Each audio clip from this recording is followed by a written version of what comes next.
A 26-year-old waitress in Vermont died with $8 million in the bank. Nobody saw it coming. Not her family, not her neighbors. Not the lawyer who read the will and had to read it twice because he thought there was a typo. She drove a used Toyota. She clipped coupons. She tipped well but lived small. And when the envelopes were opened and the paperwork was filed, a small college in Brattleboro found itself holding a check that would change its entire future. Her name was Sylvia Bloom. She was a legal secretary in Brooklyn for 67 years. She never made more than a middle-class salary. She never inherited anything. She never hit a lottery, never married into money, never bought Bitcoin at 4 cents. She just did one boring thing for a very long time, and I'll tell you exactly what she did in a minute. But first, I need to show you why 95% of people who hear this story will still never do it themselves. Because there's a psychological trap built into the way your brain processes money, and until you see it, you will keep losing to it. Every single year. Let me show you something that feels like a magic trick. If you invest $500 a month starting at 25 and you stop completely at 35, you never put in another dollar. You'll have more money at 65 than someone who starts at 35 and invests $500 every single month until they retire. The first person puts in $60,000 total, the second person puts in $180,000 total, and the first person still wins, by a lot. Read that again.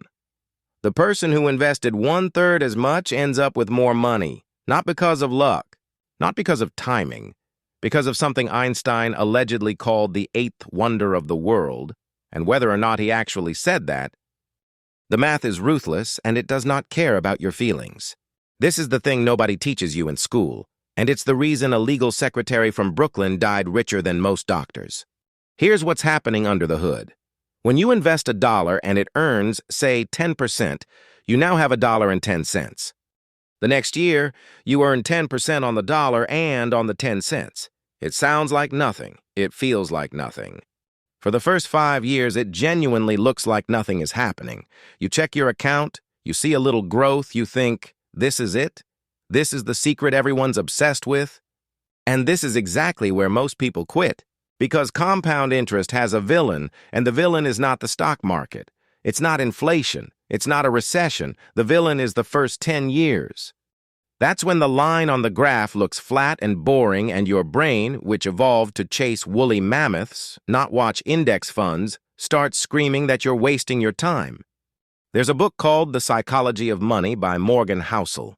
In it, he tells the story of Warren Buffett's real edge. Everyone assumes Buffett got rich because he's a genius stock picker. He is. But that's not the point. Buffett is worth around $150 billion. Of that, roughly $149 billion was earned after his 65th birthday. Let that sit for a second. The man has been investing since he was 10 years old. His skill made him rich, but his time made him legendary. If he had started at 30 instead of 10 and retired at a normal age, almost nobody would know his name. So here's the question I want you sitting with. What is your Buffett ratio? How much of your future wealth are you sacrificing every year you wait for the right time to start? I'll come back to that. But I want to tell you about a guy I'll call Marcus, because this is where the theory stops being theory. Marcus is 34. He's an engineer in Austin. He makes good money, around $140,000 a year, and until 2 years ago, he had $11,000 in savings, total.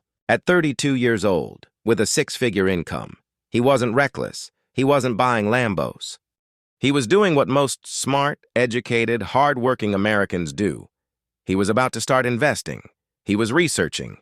He was waiting for a dip. He was going to do it next quarter, next bonus, next year. The thing is, Marcus understood compound interest intellectually. He could do the math on a napkin. He'd read the personal finance subreddits. He knew what an index fund was. Knowing did nothing for him. What finally worked was a trick so stupid it's embarrassing. He set up an automatic transfer of $1,200 every month into a low-cost S&P 500 index fund. Then he deleted the app from his phone. Didn't check it, didn't tinker, didn't try to time anything. Just let the money leave his account the way rent leaves his account. Automatically, invisibly, non-negotiably. 2 years in, he has just over $32,000. That's not life-changing money, not yet. But here's what Marcus figured out that took him a decade to understand. He's not trying to get rich in 2 years. He's trying to make sure that at 55 he has options. At 65 he has freedom. At 75 he doesn't have to apologize for existing. And the numbers on that? At his current pace, assuming average historical returns, Marcus will cross $1 million around age 52. He will likely retire with between 3 and 4 million, from doing one boring thing automatically and not touching it. This is what Sylvia Bloom did for 67 years. She bought the same stocks her bosses at the law firm bought. She didn't trade. She didn't panic sell in 1987 or 2000 or 2008. She just let it sit. Decade after decade after decade. And while everyone around her was chasing hot tips and getting burned, her boring little portfolio was quietly turning into generational wealth. Now here's the pivot. Here's the part that actually matters. Everyone frames compound interest as a math problem. It's not. It's a character problem. The reason most people never get rich from compounding isn't that they don't understand it. It's that they can't sit still. They see a friend make 40% on a meme stock and they feel dumb for holding an index fund. They watch the market drop 20% and they panic sell at the bottom. They start a Roth IRA, contribute for 8 months, then pull the money out for a wedding, a car, a once-in-a-lifetime vacation. They restart. They stop. They restart. They stop. And every time they interrupt the compounding, they're not just losing the money they withdrew. They're losing everything that money would have become over the next 30 years. A $10,000 withdrawal at 30 isn't a $10,000 loss. At historical market returns, it's closer to a $175,000 loss by retirement. That vacation was not a $10,000 vacation. It was a $175,000 vacation. You just paid for it on an installment plan your future self hasn't seen the bill for yet. And this is the hidden game. The rich aren't rich because they earn more, although some do. They're rich because they figured out how to let money sit, how to not flinch, how to watch a number go down on a screen and not do anything about it, how to be boring on purpose for longer than anyone else is willing to be boring.